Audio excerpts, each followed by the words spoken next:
Hello guys, welcome to the stream. Welcome to the Hangout stream.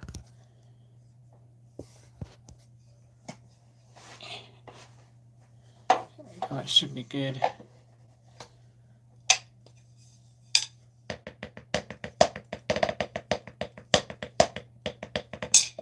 I'm gonna do a QA right here.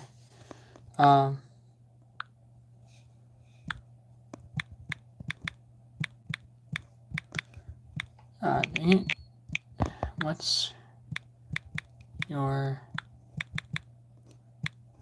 it.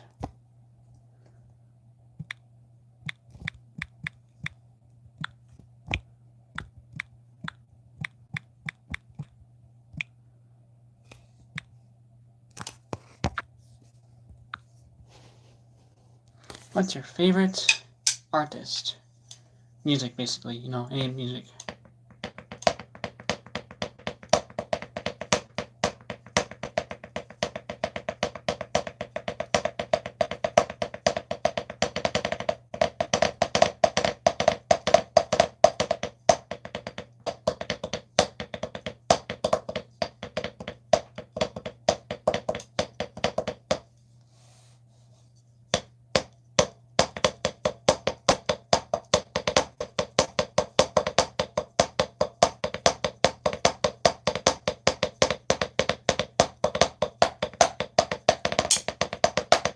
I would say my favorite artist is probably Joachim. He's the guy from Sabaton.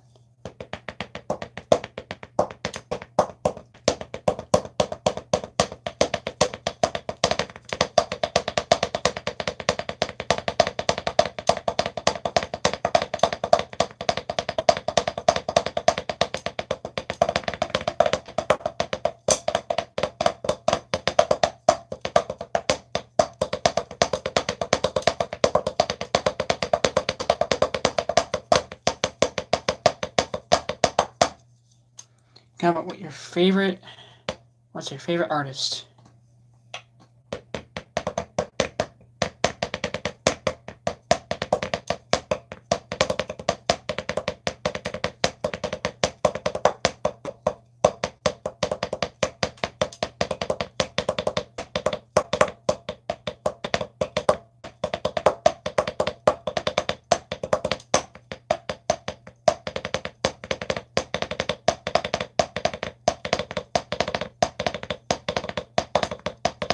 Hello.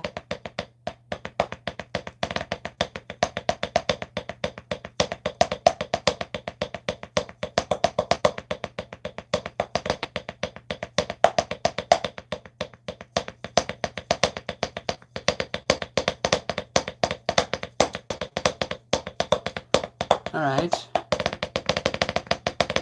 Any music, but I think 90% I probably won't know him. Hello.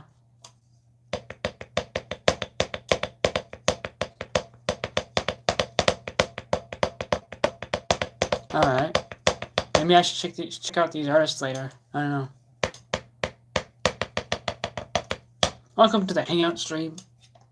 I think my favorite artist is Joachim Roden. He's a guy from Sabaton. He's a really excellent singer. Alright.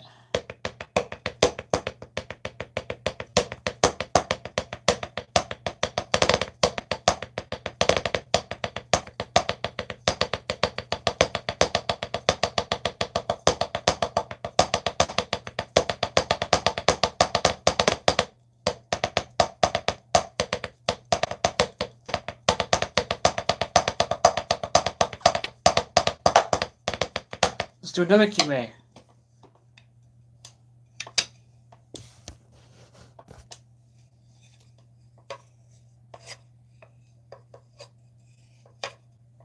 Yes, I do.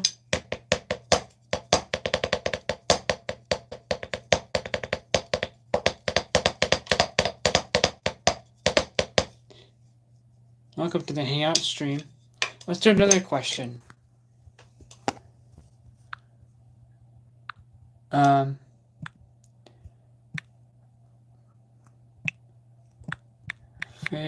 Favorite book in the Bible?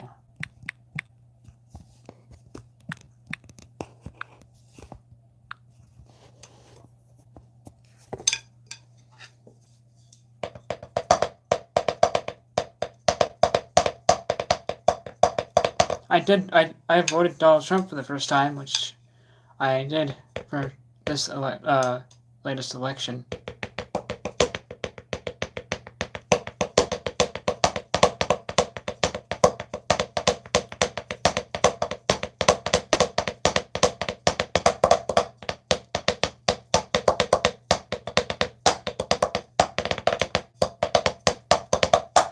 I would say mine is Book of Psalms, Ecclesiastes. What else? Thank you, and Book of John.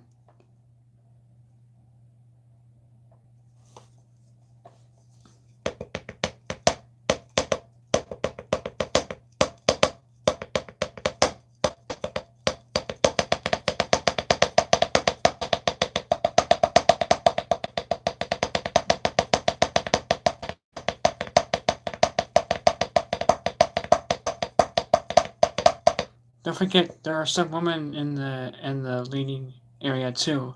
There are some in positions as well.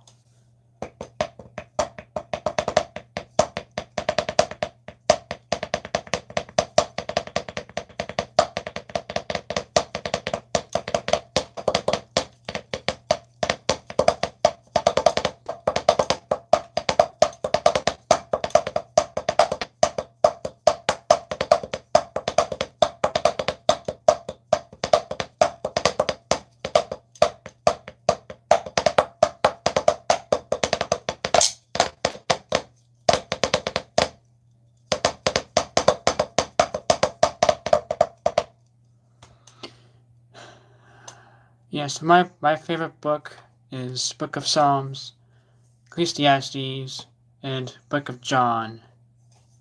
But there are so many good ones out there, you know? But the whole thing is good. But like if I were to start all over again, I would probably pick Psalms and all that, and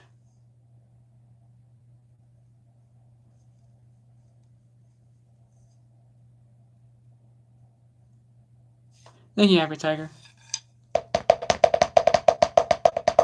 True, I do not want a woman president. It should always be a man. Unlike Joe Biden, but he was terrible. And the Democrats rejected him too. I'm doing pretty good. Okay.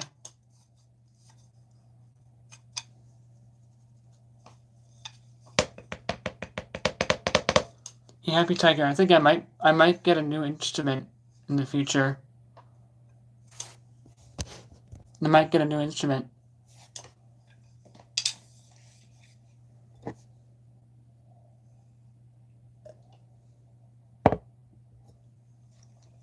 You like Proverbs? Yeah, that's next to Psalms. I think it was David. David did some of the Proverbs, I think.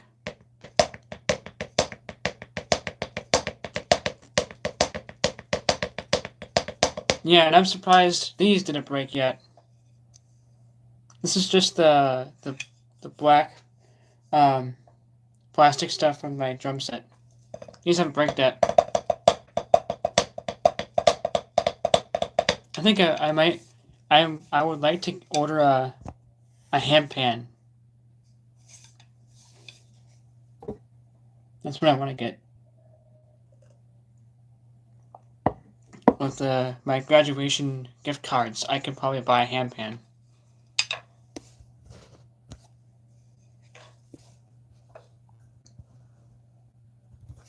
The hand pan is called a hand pan, basically.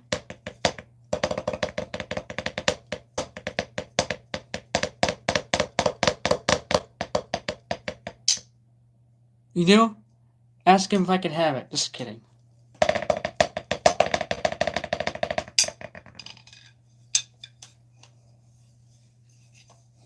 Call of Duty. I'm a war guy. I like war stuff.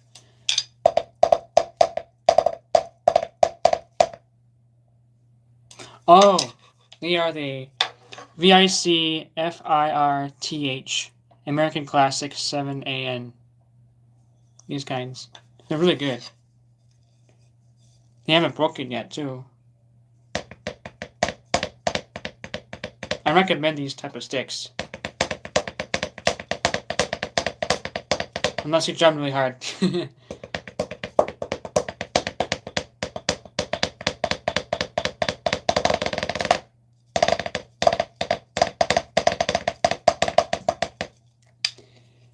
I mean, I don't know how to play a handpan, but I have a huge habit of tapping, and this could help me too. I would like to get a handpan, but I'm not sure if I will, but maybe I will. Oh, okay. These ones I think were expensive.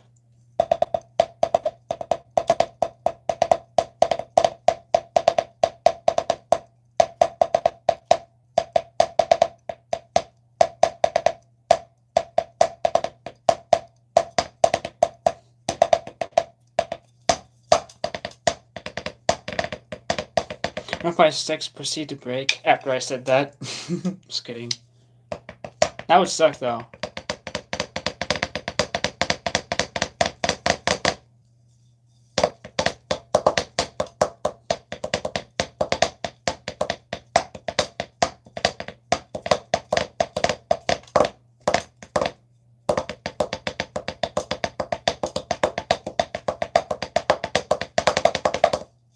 Oh, they're the same brand? Oh, okay. So how are you enjoying your new drum set that you have? Yes, I am. I have been drumming for about a year.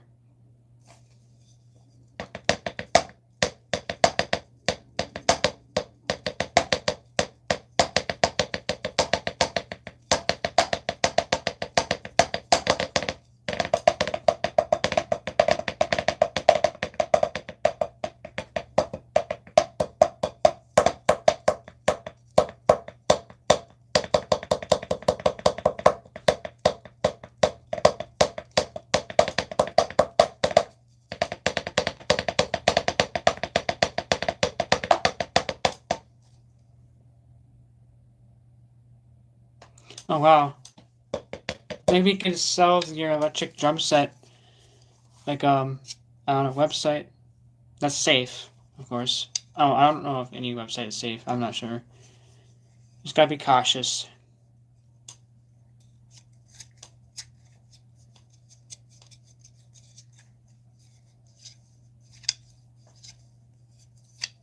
I mean, I love the drums, and I've been really wanting a handpan for a while too. So I would love to do that. Okay. Do you have any ideas of how you're gonna use it again? Maybe do drum covers? Bye, Henry.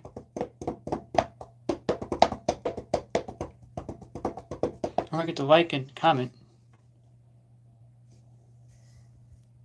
Oh, you want another amplifier. Amplifier. I think I said it weirdly. Well, this is the one I use for my drum set.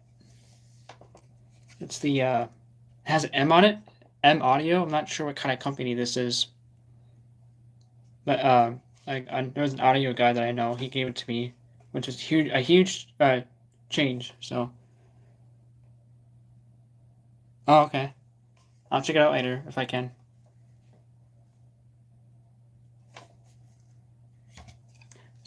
Oh.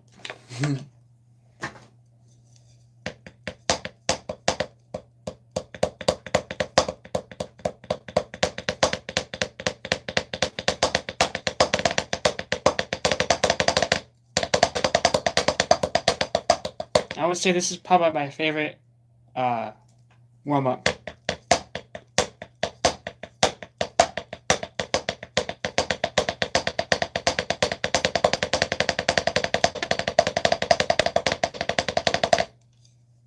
Basically, yeah. I like this warm-up. There's another warm-up that I like to do sometimes. It goes like...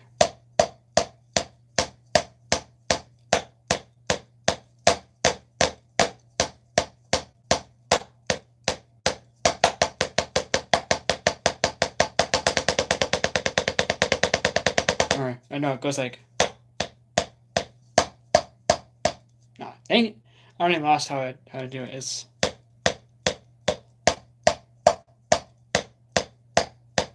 Nope. Nope.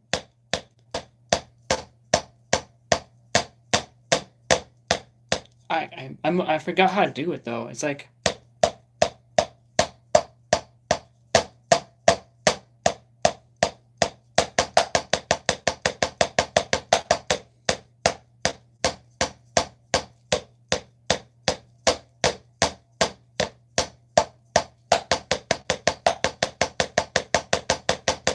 Basically, I learned that warm-up from a drummer called Jeff Randall, and recommend following him too.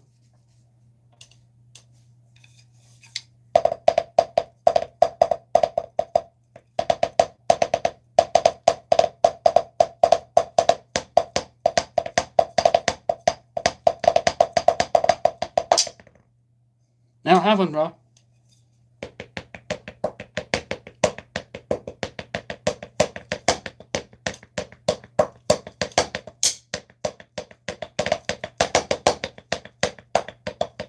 Which is a weird question to ask on a stream.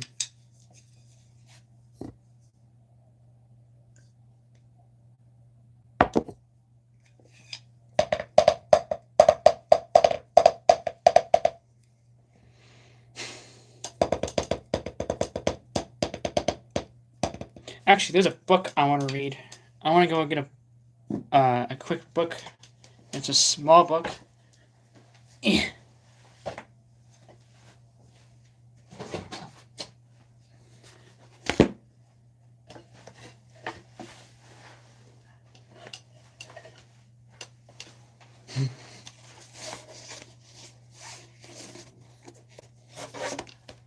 I haven't done a video on this yet, or a stream on it yet in a while.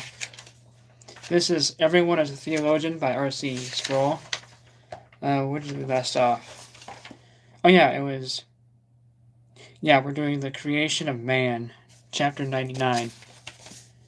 No, wait, page 99. I think. Yeah, page 99. I think you guys will like this.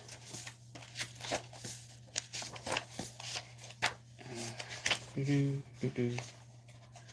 gonna read a book here. It's by R.C. Sproul. The Creation of Man.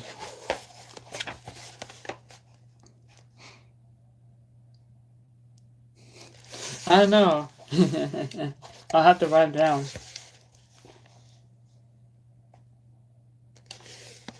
Yeah, maybe. Here we go. The Creation of Man. This is the Everyone is a Theologian by R.C. Sproul. In Western culture, we have seen radical shift in the understanding of the origin of human beings. There has been an advance of various theories of evolution, everything from micro evolution to macro evolution, and a host of I can't spell this word out loud.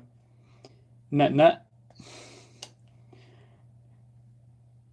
it. I think it's nuances. I don't know. In between have significantly undermined human confidence in the dignity of our beginnings. We frequently hear ourselves described as cosmic accidents who emerged fortuitously out of the primordial soup, as it were, into our current evolutionary stage. It has been said that human beings are grown-up germs and sitting on one cog on one wheel of a vast cosmic machine that is destined for inhalation or something. Jean-Paul Sartre, the existentialist philosopher, defined man as a useless passion. And his final comment on the significance of humanity was one word: nausea. We have been bombarded with these sorts of pessimistic views of the nature, the origin, and the significance of human beings. Ironically, at the same time, we have seen a renaissance of Sorry, I said it wrong. We have seen a renaissance of naive forms of humanism that celebrate the dignity of human beings. Humanists protest worldwide on behalf of human rights. Their naive view of the dignity of human beings rests ultimately on capital borrowed from Judeo-Christianity, which sees the dignity of the human species established by God's act of creation. The sanctity of human life is not inherent or intrinsic. Rather, it is derived from God's ascribing worth to it, which we see in the creation narrative in Genesis. The Imago Dei. The creation narrative recounts the 6 days in which God formed various elements of the universe. At the conclusion of the period, we are told that God said, "Let us make man in our image, after our likeness, and let them have dominion over the fish of the sea, and over the birds of the heavens, and over the livestock, and over all the earth, and over every creeping thing that creeps on the earth." So God created man in his own image. In the image of God, he created him. Male and female, he created them. And God blessed them, and God said to them, "Be fruitful and multiply, and fill the earth, and subdue it, and have dominion over the fish of the sea, and over the birds of the heavens, and over every living thing that moves on the earth." Genesis 1:26-28. The world we live in today puts more value on sea turtle eggs than on human embryos. We give more dignity to whales than to humanity, which is a reversal of the order of creation. God created mankind alone in his image.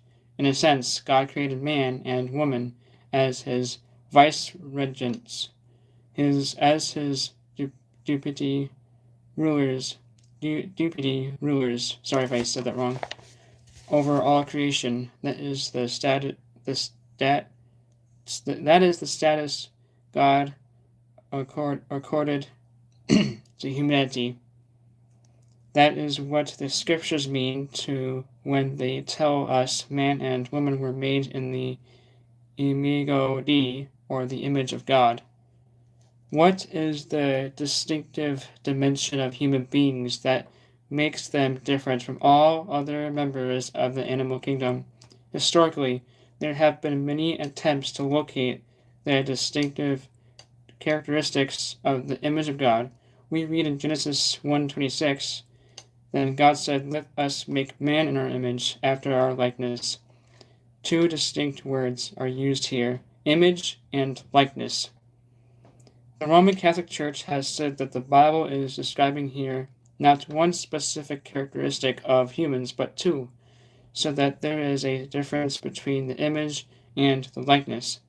The image, Roman Catholic theologians say, refers to certain aspects that we have in common with God, such as rationality and volition. That's Volition. I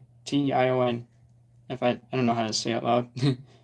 And the likeness, corresponds to an original righteousness that was added to human nature at creation.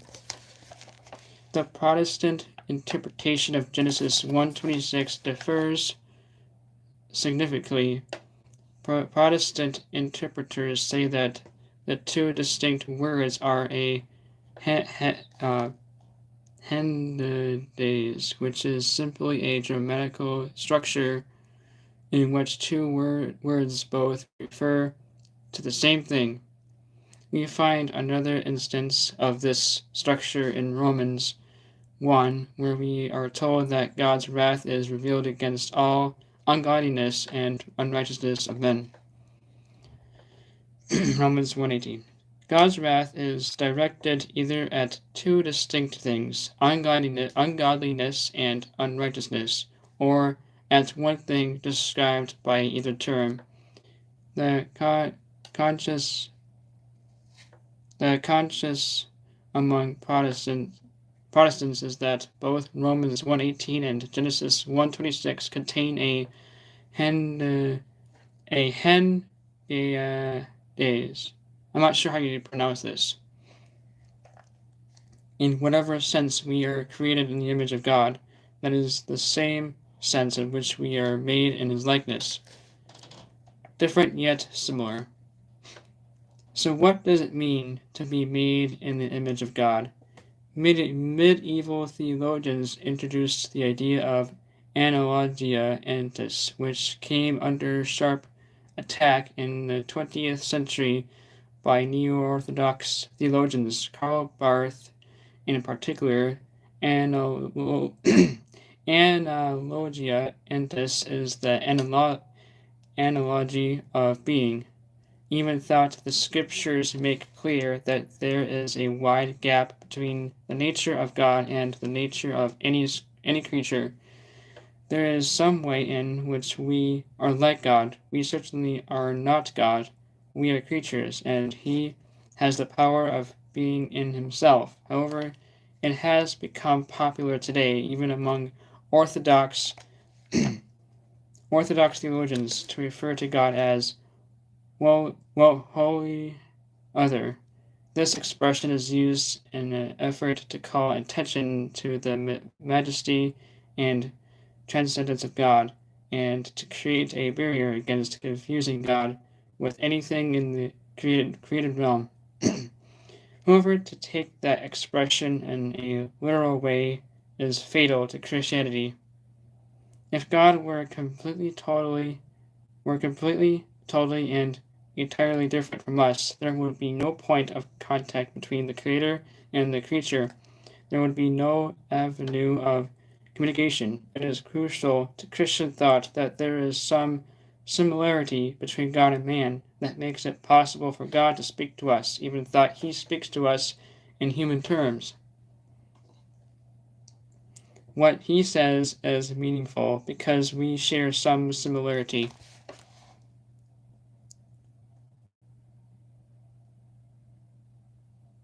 And though throughout history, there have been attempts to pinpoint that similarity. The most popular view has been that the image is found in our rationality, our volition, and our affections. We are said to be rational in ways similar to God. In other words, God has a mind and we have minds. For centuries, people assumed that animals act solely by instinct, not by conscious decision. And though, where am I? So, for the most part, the idea of rationality as limited to humans and instinct as defining animals has changed. People now say that what makes humans distinctive is our advanced reasoning capacities. God has knowledge and does not complex reasoning, and we have minds and a power of contemplation that is unique in the animal world. Additionally, we have the faculty of choosing. We are volitional creatures. In order to be a moral creature, one has to have a mind and a will, and as God does.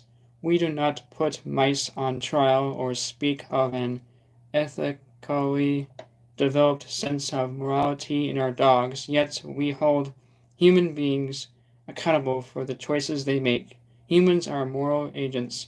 They are volitional creatures. God gave human beings the directive to be holy even as he is holy and to reflect something of his righteousness, which we could not possibly do unless we were rational, moral creatures and unless we had some sense of feeling or affection. Historically, then, the church has since these characteristics found both in God and in human beings as comprising the essence of the image. Barth challenged that idea on the basis that our creation as image bearers is both male and female.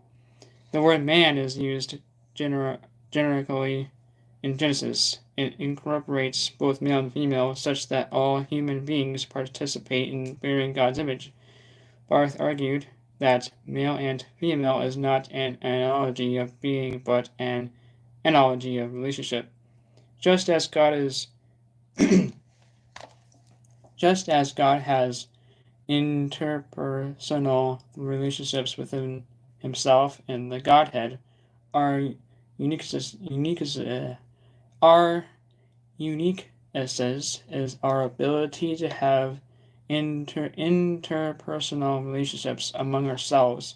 It is certainly true that we are able to have interpersonal relationships, but so do animals, and if that is the only point of the analogy, we would be unable to have a relationship with God because there would be no means to communicate with him. All the creatures in the world, human beings are given a unique responsibility. And with that responsibility is a corresponding ability. Part of the unique uses of the human race is the mission we have received from God to be his representatives to the rest of creation, to reflect the very character of God.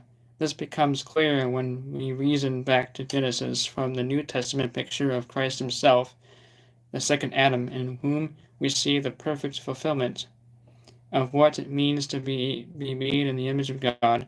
The author of Hebrews tells us that Christ is the radiance of the glory of God and the exact imprint of his nature.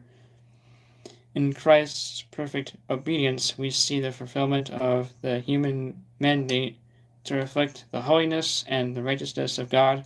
I am convinced that we find in the image is a unique ability to mirror the character of God, such that the rest of the world should be able to look at humans and say, that gives us an idea of what God is like. Unfortunately, when the world looks at us, they do not see much of what God is like, and for that reason, the whole creation has been groaning together in the pains of childbirth, waiting for God's redemption. Romans 8:22. The image of God in man has been so marred by the fall that the question persists: was the image of God in man obliterated by the fall, so that we are no longer the image bearers of God? Orthodox Christianity insists that even though the image of God has been blurred and has not been destroyed, even sinful human beings are creatures made in the image of God. In fact, that leads to the necessity of distinguishing between the image of God in the narrow or formal sense and the image of God in the broader or material sense. Even though we are fallen, we can think our minds have been infected by sin, but we still have minds, and we still can reason. We reason fallaciously, but We have the ability, we have a will, and we have the capacity to make choices. Likewise, we have affections, therefore the image of God remains in human beings.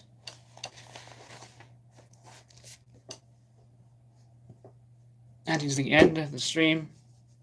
I'm going to end it now.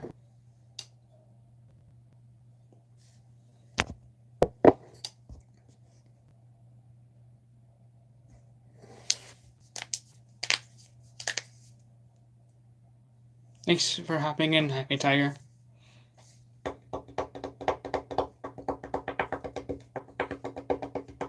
Yeah, see ya. Bye.